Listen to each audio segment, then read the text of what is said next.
Social media पे लोग कहते हैं भाई इस्लाम तो किसी से भी सीख लो, बल्कि क्या जरूरत है उलमा की, क्या जरूरत है औलिया की। देखिए साजिश समझें, ये प्लानिंग है। डायरेक्ट कोई नहीं कह सकता इस्लाम छोड़ दो, अल्लाह को छोड़ दो, अल्लाह के रसूल को छोड़ दो। पहले आपकी बुनियादें हिलाई जा रही हैं।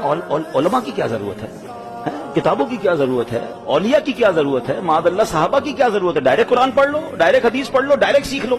चले थोड़ी देर के लिए फार्मूला मान लिया कि जनाब डायरेक्ट कुरान खोलकर, डायरेक्ट हदीस खोलकर हम अपना मसला भी समझ लें, अपनी शरीयत को भी समझ लें। यही फार्मूला आप दुनिया में क्यों इंप्लीमेंट नहीं करते? भाई आपको डॉक्टर बनना है ना, तो क्यों जाते कॉलेज में, क्यों जाते टीचर के पास? इंटरनेट पे सारी किताबें मौजूद है, पढ़ लें, आप भी डॉक्टर बन गए।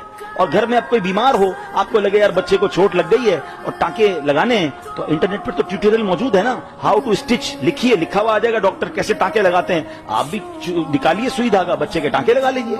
घर में किसी की ऑपरेशन की जरूरत है, लिखिए बाईपास ऑपरेशन कैसे होता है, वीडियो आ जाएगी सामने, खुद ही वीडियो देखिए, छुरी निकालिए, बंदे को काटिए, बाईपास का ऑपरेशन कर लीजिए। आप तो कैसी बातें कर रहे हैं हजरत, बंदा मर जाएगा, ये तो डॉक्टर का काम है, एक्सपर्ट का काम। भाई सारा ट्यूटोरियल मौजूद है, सारी किताब में फॉर्मूला लिखा हुआ है। ये वाला इंजेक्शन मेडिकल स्टोर से मिल जाएगा, सुन करने का इंजेक्शन लगाओ, उसी से बोलो भाई मुझे सर्जिकल आले दे दो, मैं वीडियो देखता जाऊंगा, ऑपरेशन करता जाऊंगा। 10 लाख रुपए क्या जरूरत है आगा खान हॉस्पिटल में देने की, घर में फर्स्ट क्लास ऑपरेशन तैयार।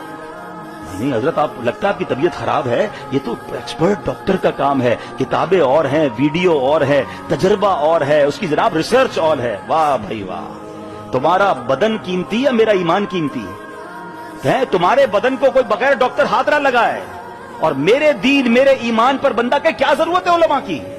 समझो साजिश को मेरे बच्चों, ये प्लान है।